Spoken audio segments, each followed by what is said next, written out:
All right, we are center stage or close to it with Deego. Deego, how you doing? I'm good, man. How are you? Real good. Now, you told me quickly as we got ready to film with you that this is the very first bass. Not very first bass with Fontaines, but very first bass you've ever owned, right? Yeah. Tell me all about it. This has got some stories, I bet. So when we started Fontaines, I didn't actually own a bass. Okay. And it was the original. How does that work? I was just there for vibes, you know. But clearly it worked. yeah, well, it was the original guitarist who left the band a good few years ago who had this. Okay. And he sold it to me after like a couple of years because it was just like one of those things.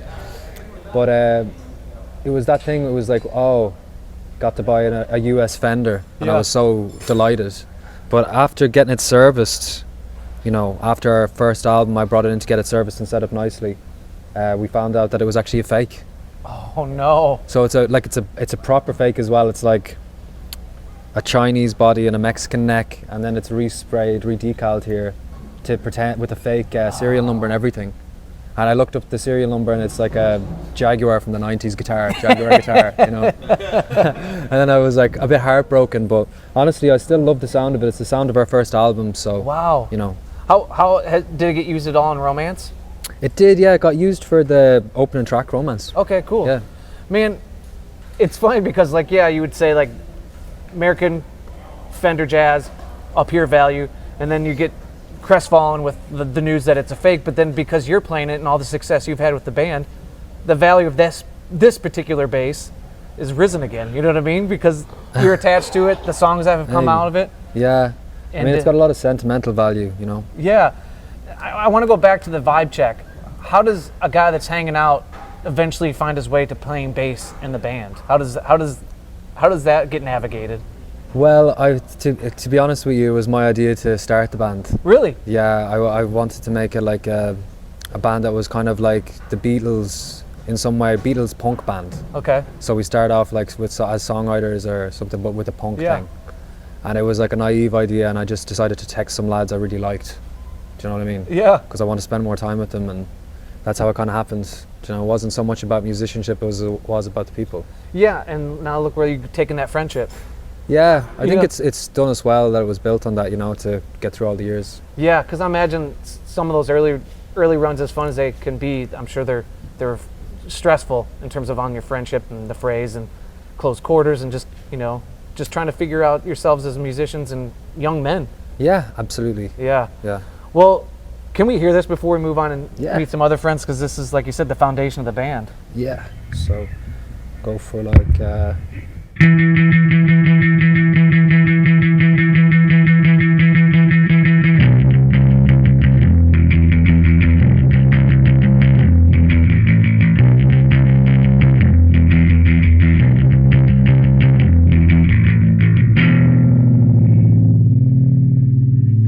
So what do you like about the fake copy?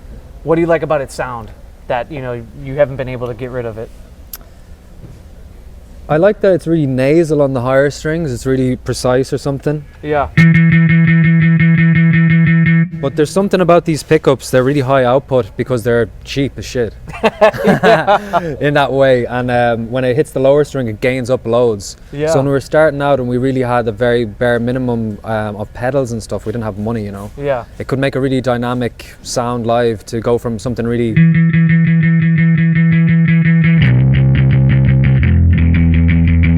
Yeah, it's kind of like a pedal in itself. A bit like, yeah. Yeah, yeah, or at least a boost or something. Totally. It sounds really nice with chorus on it as well, like...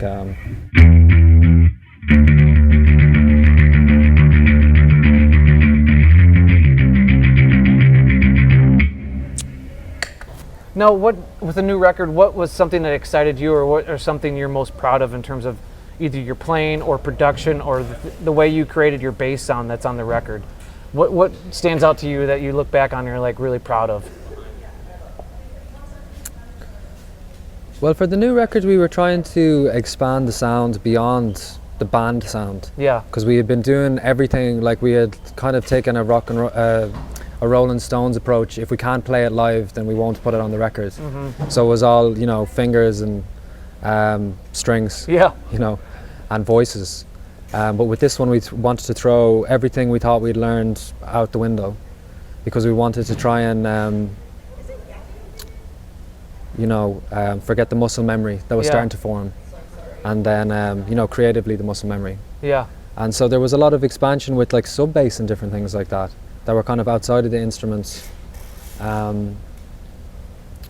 But I think that if I was to say I was proud of something on the record, I would say that's quite versatile. Yeah. I think that it's like it's quite changes genre a lot, and it changes what it's doing. Yeah, and it's dense, not in the sense that you lose what's going on or what's being intended musically, but it's a at parts, very dense, layered record.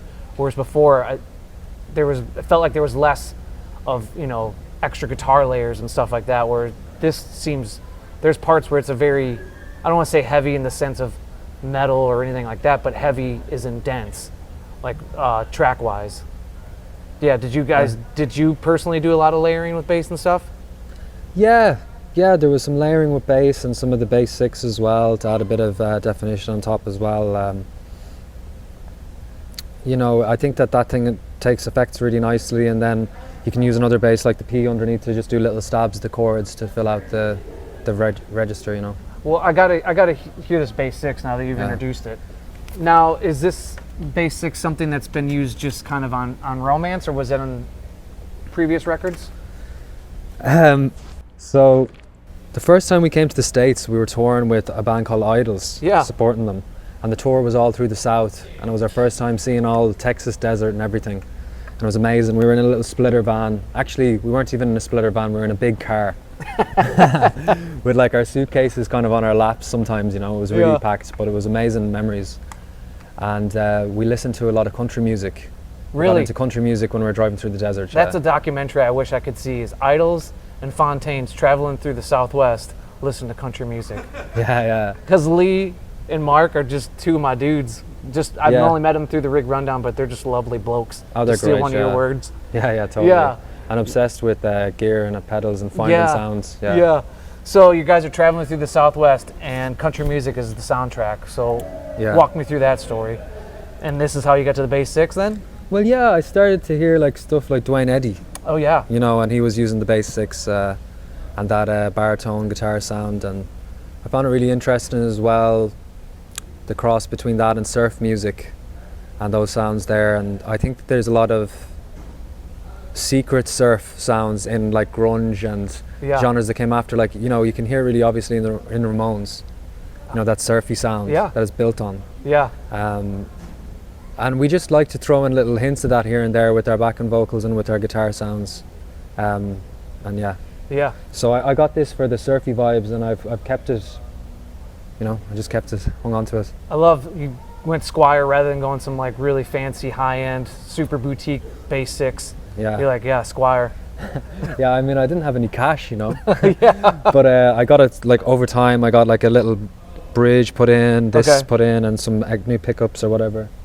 Well, we got to hear it. Let's hear this thing.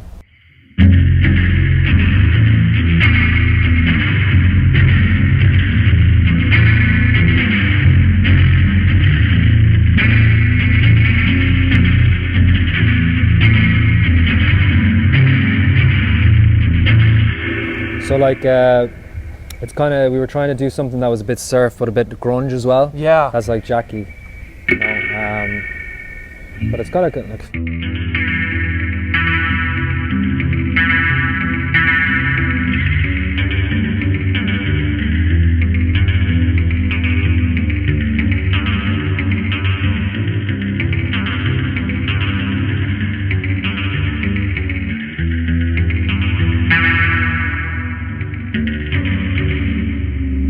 what songs are you playing this live then?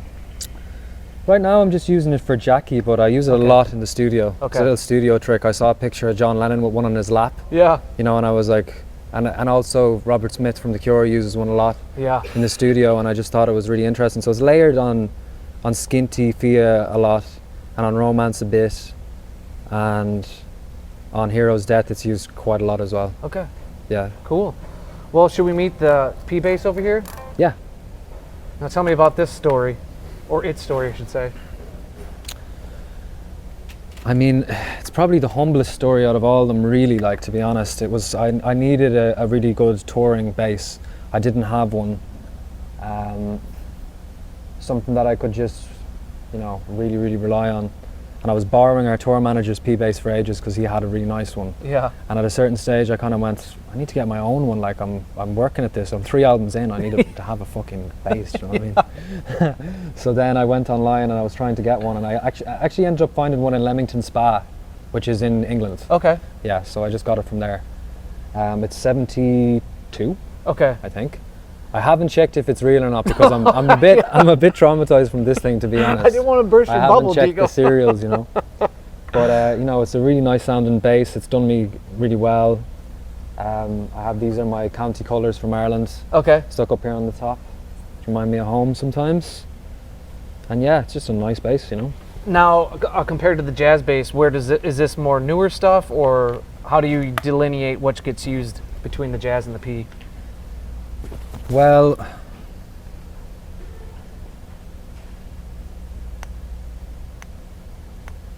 is it a feel thing? Like, I don't know if each bass has certain songs it goes to, or is it kind of like you choose every night which one you want to play based on how you're feeling or how the basses are reacting to you, or do you have designated spots that these two have their roles in terms of covering songs?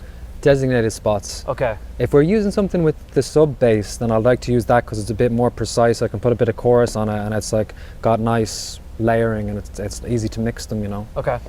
And this was like the bottom before we got the sub bass stuff going on. So this was really to fill out the songs properly. It's got a really nice tone when it's exposed, but then it sinks away when everything else is in. Okay. You know, so it's cool. Cool. Can we hear a little bit? Yeah.